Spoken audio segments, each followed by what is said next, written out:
Hi, and welcome to number 2 in this video series called Raise Your Game. Raise Your Game is a video series looking at VRC and basically how to get the most out of VRC and how to raise your enjoyment level when you're using VRC. So number 2 then, the Raise Your Game series is about chassis setup. Now I've been asked to have a look at the chassis setup and basically how to adjust your chassis so it works for you, so it's giving you a bit of grip and a bit of steering, and so you enjoy a little bit more VRC and so you're a little bit more competitive. So without further ado, I'm going to go and have a look at the car. Now this car is a 10th buggy. Okay, I haven't got a short course truck, however it is an off-road car.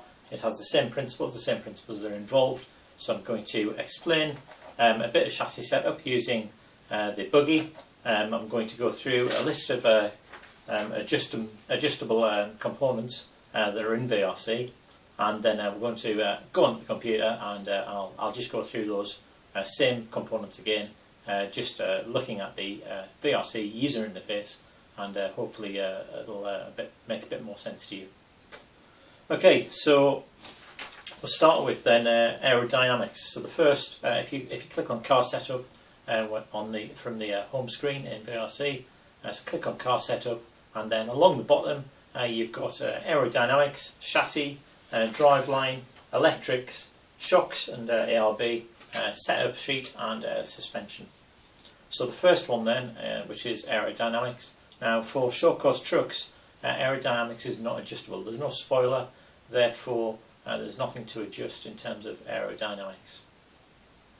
Okay, so the first adjustable component then is the chassis, and within the chassis, so if you click on chassis, okay, you've got 5 components that are adjustable. We've got steering lock, Ackerman, caster angle, front toe angle and rear toe angle. Okay, so looking at the first one then, which is steering lock. Okay, so my car here steers using the front wheels. Okay, if I just sort of put it up like that, you can see that there's quite a lot of steering lock.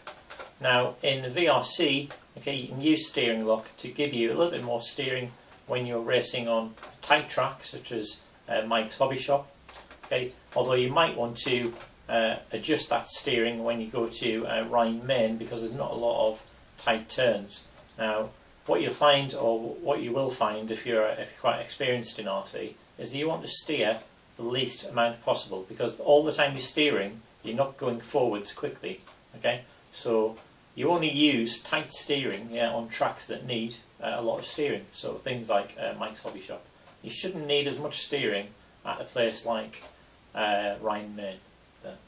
Okay. The next adjustable component then is Ackerman. Now the Ackerman effect is basically how much the inside tyre moves relative to the outside tyre. Now Ackerman effect basically is where the inside tyre moves a tighter circle, it turns a tighter circle than the outside tyre. So this tyre should create a smaller circle than the outside tyre, because if we're going around a little right hand corner here, okay, this one should be turning a much smaller circle than the outside tyre. Now if you have more Ackerman effect, i.e. you have a greater angle on the inside tyre than the outside tyre, what you will in fact get is you'll get a less sensitive and more stable car. Likewise, if it's the other way around, if you have this tyre steering less than this one, what you'll end up with is a more sensitive car and less stable. Okay, so the next adjustable component then is called caster angle. Okay, caster angle. Okay, if you look at the front of the car here, I've got an upper arm and I've got a lower arm. Okay, and it's basically the angle between those two. Okay, so I've put it down on the floor. Okay, basically on my car, the upper arm is trailing the lower arm. Okay, so it could either be leading or it could be trailing. In this case, it's trailing. Okay, if it was level, so if basically the front upper arm was straight over the front lower arm, okay, that would be neutral. Okay, however, this one's called negative caster. Okay, because we've got a trailing upper front arm. and that gives you more stability for the type of car that I've got, which is a rear-wheel drive car. So on a rear-wheel drive and a four-wheel drive car, you want negative caster, where the front upper arm trails the front lower arm. So a bit of negative caster gives you a bit more of stability. Now what you'll find with, as you get more caster onto your car, is, yes, it gives you more stability.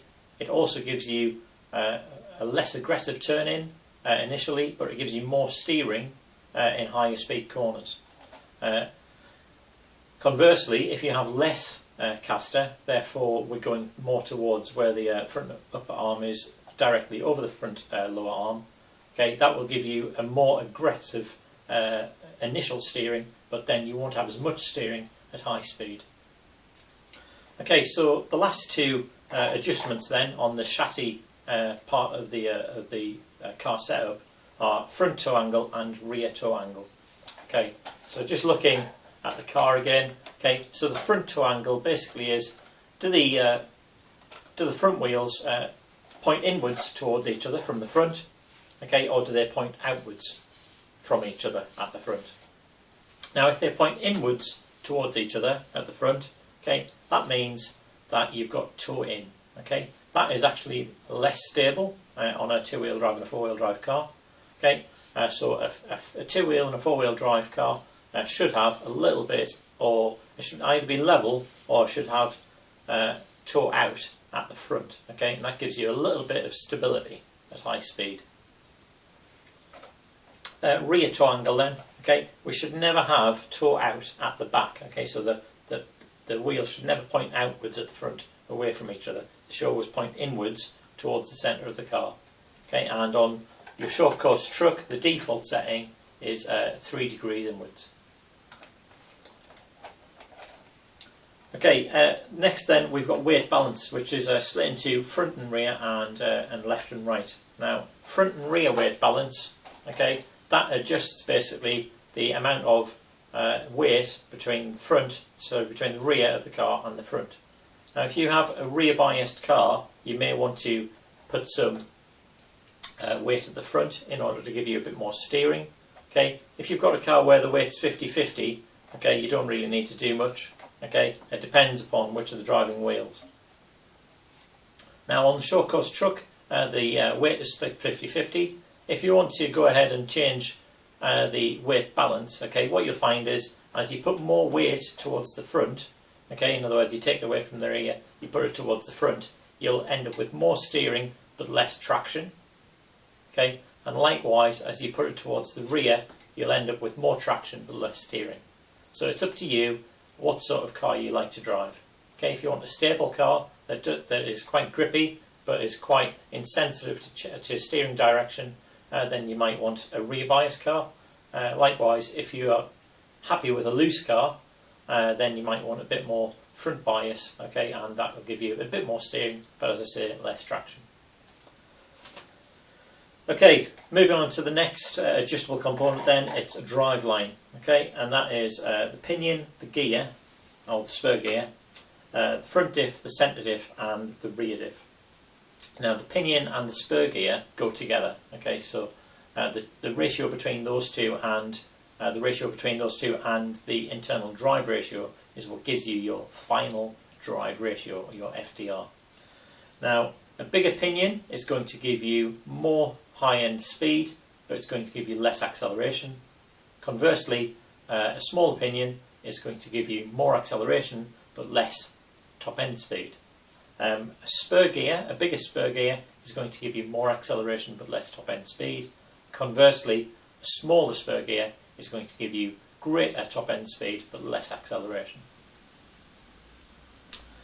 Okay, next then we've got our front, our centre and our rear diffs. Okay, so on your short course truck then you've got a centre diff, a front diff and a rear diff. Now your front diff is set by default to 100%. 100% basically means it's a locked axle, so it doesn't diff at all, so there's no relative movement between the left and the right wheels. Okay, so it's just a solid axle. The left wheel is moving at the same speed as the right wheel at all times. So front is 100%. Okay, and generally what you tend to find in four-wheel drive cars is that you want the front end to be stiffer, or to be diffing less than the back end. And what you'll find on the default setup for VRC is that you've got the front end set at 100% and the rear end set at 5%. I would go a little bit further than that. I would set the rear to 0%. That gives you a little bit more rear traction coming out of corners.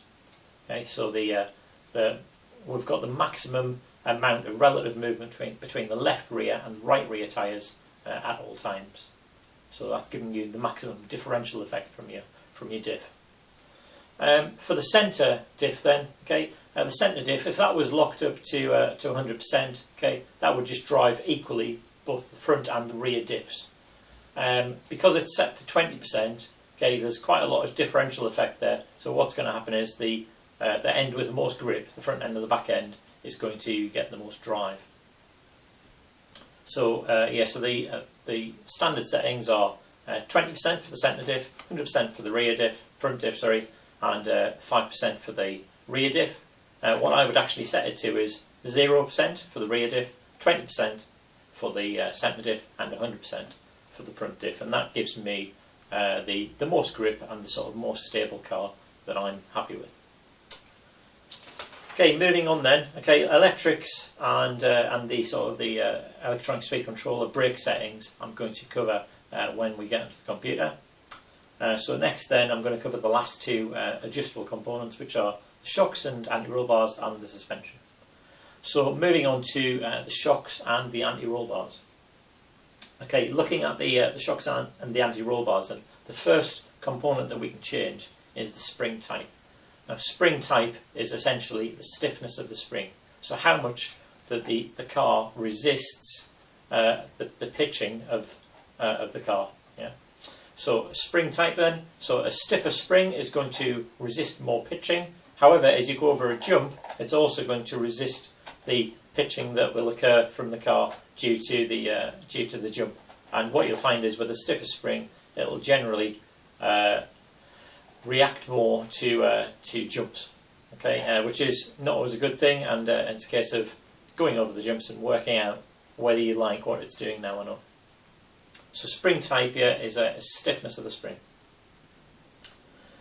Spring preload, okay, that basically sets the ride height. So on these cars, I've got a little adjustable collet there which I can adjust to give myself more ride height. So again, in a VRC, we can adjust the spring preload in order to set the ride height for the front and the rear of the car. The oil weight then is the oil that's inside the dampers. Okay, if we have a greater oil weight, we're going to have more of a damping effect. Okay, if we have a softer or a more runny oil weight in the shocks, then what we're going to get is we're going to get more movement of our shocks in reaction to a jump. Okay, the number of holes. Okay, if we decrease the number of holes, then we're going to have more resistance to the damping effect. Okay. Lastly, then the anti-roll bar. Now, looking at this car, okay, as I start turning into a corner, my car is going to roll one side or the other side, depending upon whether I'm going left or right. Okay, an anti-roll bar will resist the roll, but what it doesn't do, it doesn't increase the stiffness of the springs or the stiffness of the oil in the shocks. Okay, so what you end up with is you get less roll in the car, which is a good thing. Okay, but you maintain the suppleness of the ride. Yeah, so you're still going to react to bumps and jumps. Okay, but what you're not going to do is you're not going to over-roll the car, so the car's not going to pitch too far, yeah, and then perhaps traction roll. An anti-roll bar setting, okay, if you change the balance between the front and rear, so you'll notice on VRC that the anti-roll bars are both set to 100%. Okay, if you then change the difference, so maybe if you have the front roll bar at 100% and then decrease the rear roll bar, what you'll find is the car will understeer a bit more because the back end is a little bit softer than the front end. Okay. Likewise, if you go the other way, if you have a softer front roll bar than the rear anti-roll bar, okay, what you'll end up with is that the back end will be a little bit more jumpy, okay, and the front end will be a little bit softer. Okay, so the front end will bite into turns a bit better. Okay, however, the back end, yeah, will be stiffer, yeah, and that will sort of push the car around a bit more, and you might get the car being a bit looser. Okay, the last one then is a suspension. Okay, and what we've got there is we've got upper arm length, lower arm length, down stop or droop, okay, spring preload or ride height, yeah, and the tyre diameter. So the first two I'm going to go at are the upper arm length and the lower arm length. Now this is the upper arm on my car, and this is the lower arm. Okay, on your short course truck, both the upper arm and the lower arm are adjustable. Now if you shorten the upper arm in relation to the lower arm, what you're going to end up with is the top of the tyre of the car, yeah, is going to point inwards, yeah, relative to the bottom. So it's going to point inwards like that. That is going to be negative camber. So if you, yeah, so like I say, if you shorten the upper arm length, yeah, relative to the lower arm length, you're going to end up with negative camber, okay, which is desirable in cornering to a certain extent. If you lengthen both the front, if you lengthen both the upper arm length and the lower arm length together at the same time, what you're going to give yourself is greater track width. Now, with the front end, okay, if you increase the track width at the front, what you're going to end up with is a car that understeers more. It's more stable, but it understeers more as well. If you narrow the front end, you'll end up with a car that's more aggressive in steering. Okay, the next option then is down stop or droop. Now, looking at this car, okay, now if you notice, as I raise my car, okay, I've got a lot of downward travel on the upper and lower arms of the front end. Now that is called down travel. Okay, now down stop or droop basically limits the downward travel of the suspension.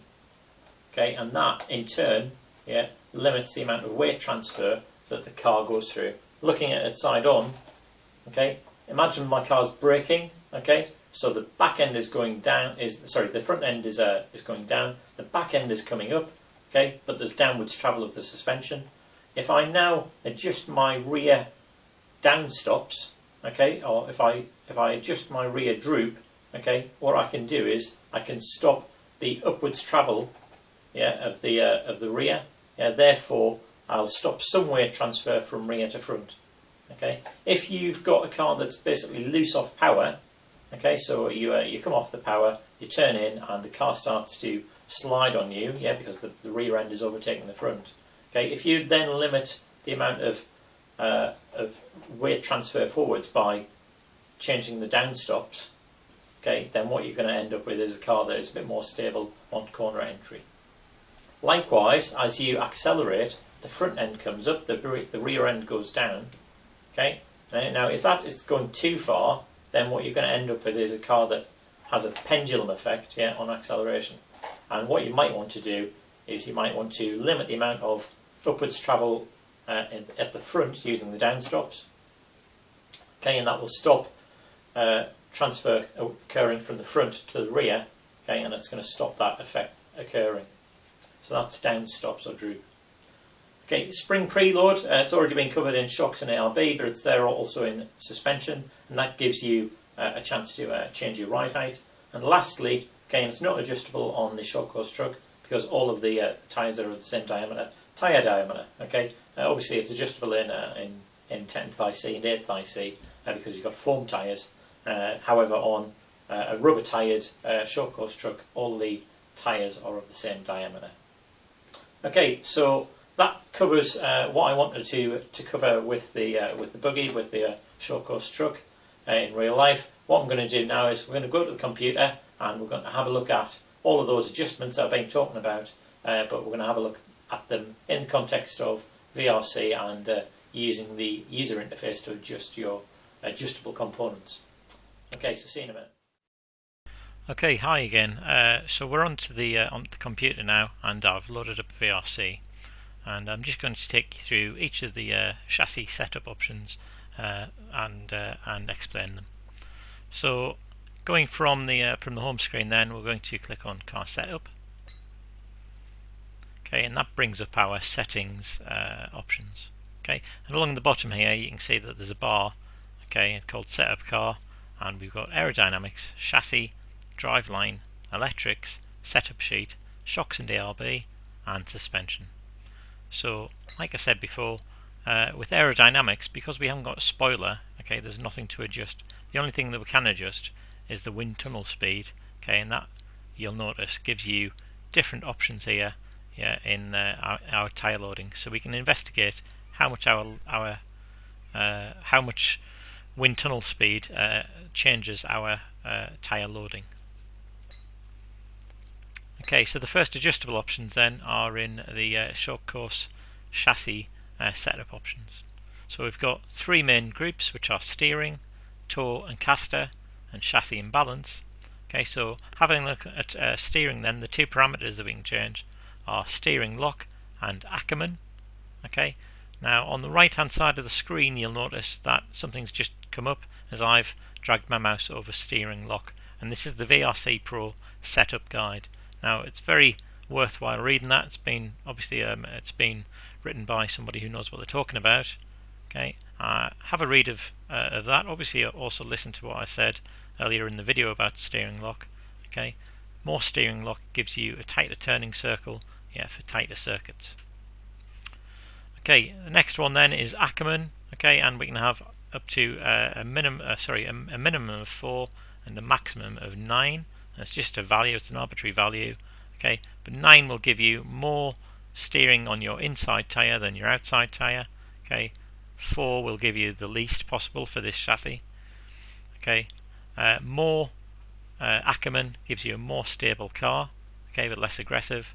Yeah, likewise, less Ackerman gives you a more aggressive, less stable car. Okay, tow and caster, and we've got caster angle, front tow angle, and rear tow angle. Okay, rear tow angle is already set to -3 degrees, so 3 degrees tow in. Front tow angle is set to 2 degrees tow out because that gives us stability. So both of these items are set for stability. So rear tow angle -3, that gives us rear stability.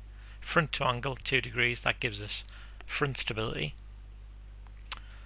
Caster angle then is set to 7 degrees. Again, more caster angle, yeah, will give us a greater stability around the center point. Therefore, initially on turn in, we won't have as much turn in with 9 degrees. However, at higher speeds, okay, we'll have more steering. So it really depends on the type of track that you're going for. If you're going for a short, tight, twisty track, you might want less caster because that'll give you more turn in. However, if you're going for a track that has a lot of sweeping bends, where you're going to be travelling at high speeds around the bends, then you probably want more caster to give you the steering and the cornering speed that you want. Okay, the last section then is chassis and balance, and that is the weight balance front to rear. Like I said before, if you want a front biased car, that's going to give you better turn in but less rear traction. Likewise with the rear biased car, that's going to give you more traction but less turn in. With a weight balance left right, okay, we leave that at 50-50 because we don't want to weight bias the car left to right, because you're going to be driving both left and right hand turns, yeah, on short course trucks. Okay, moving on to the short course truck driveline setup options. Then we've got the pinion and the spur gears. So for pinion, okay, a higher pinion is going to give you a greater top speed but less acceleration. Likewise, a smaller pinion, more acceleration but less top end speed. With a spur gear, a higher spur gear is going to give you more top end speed but less acceleration, whereas a larger spur gear is going to give you more acceleration but less top end speed.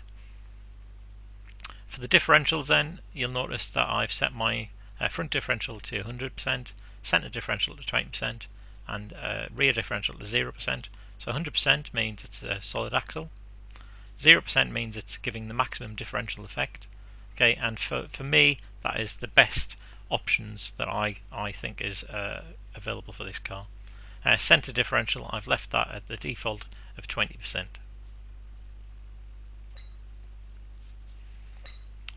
Okay then, electrics. If you look at the setup guide, okay, you're going to get a little bit more information about each of these. Okay, so throttle launch then, okay, that is basically the percentage of the maximum when you press the throttle.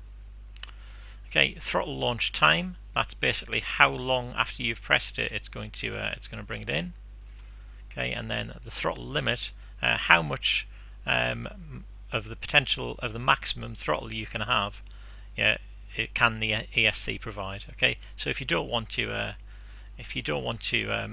waste your batteries, or if you don't want to over temp your motor, okay, maybe you want to give it a bit less throttle, so you can decrease the throttle using the throttle limit. Okay, initial brake then. So when you initially press the brake, okay, what is that percentage of the total brake that you apply? So if I just touch the brakes, okay, and I'm at 10% brakes, what's it going to give me? Is it going to give me a 10%, or is it going to start at 17% and then work from there progressively? Right. So in order to have progressive brakes, I leave it at 100%. Initial brake time then, so how long after pressing the brakes do the brakes actually start working? In this case it's 100 milliseconds. Drag brakes, okay, for certain types of drivers and for certain types of cars, okay, you might want to have a bit of drag brake. Now there's enough transmission bind in short course trucks that the car will slow down anyway without needing drag brakes. However, if you like the feel of drag brakes, because drag brakes, when you come off power, if you've got drag brake, basically that means you're automatically applying brakes whenever you're not on the throttle. So if you've got drag brakes, you're going to be applying some brakes with drag brake applied. Now that means you're going to get a bit more steering and a bit more deceleration, and some people like that. So it's up to you what point you want to set that to. The last one then is total brakes. Of the maximum amount that the ESC can provide, how much do you want? And I've set mine to 50%, because what tends to happen on short course trucks and low grip surfaces is that if you set your brakes very much higher, okay, what you'll end up with is the tyres locking as you press the brakes. And obviously once you've locked the tyres, once you lock the wheels up, okay, you're not actually in control. You're not slowing the car down, you're just skidding across the surface, and that to me is out of control. So I tend to have my brakes fairly soft, so I've got mine set at 50%. Okay, the setup sheet is basically an amalgamation of all the settings available. Okay, and it's self-explanatory. It's each of the settings from each of the subparts of the setup car sheet. Okay, all in one sheet, and then you can obviously make a screenshot in order to sort of post it on the forum or whatever, and then that can be found in your My Documents folder.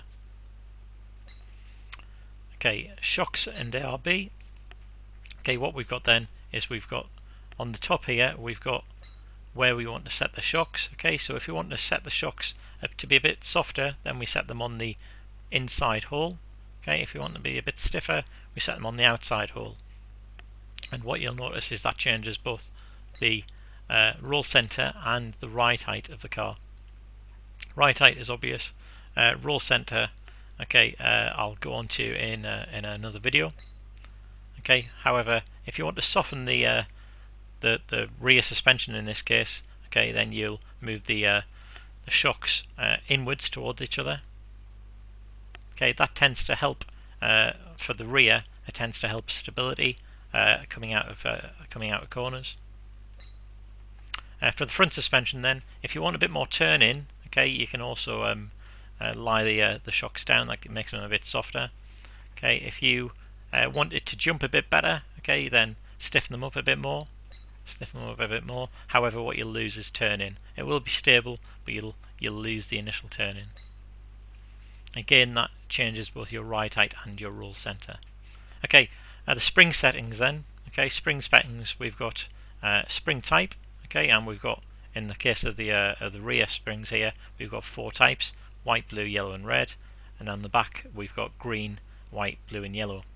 Okay, and I've set my front shocks to be the stiffest, which is 4.8 pounds yellow. Okay, and that's the stiffness of the spring. For spring preload then, okay, when we set the spring preload, we adjust the right height. If you look at the top of the screen there, okay, as I adjust my spring preload, you can see that the chassis is moving up and down, okay, and that's giving me different ride heights. Next then, we've got the damper settings, which is the oil weight and the number of holes. So oil weight is basically how much the damper damps the movement of the piston in the damper. Okay, and obviously a thicker oil weight will give more of a damping effect. Likewise, a smaller number of holes will give more of a damping effect because you're restricting the movement of the fluid within the damper. Okay, anti-roll bars, like I said before, I've explained anti-roll bars. There's our two settings. We've got rear anti-roll bar. Okay, if I soften the rear anti-roll bar, what I'll get is I'll get a more stable car on corner exit.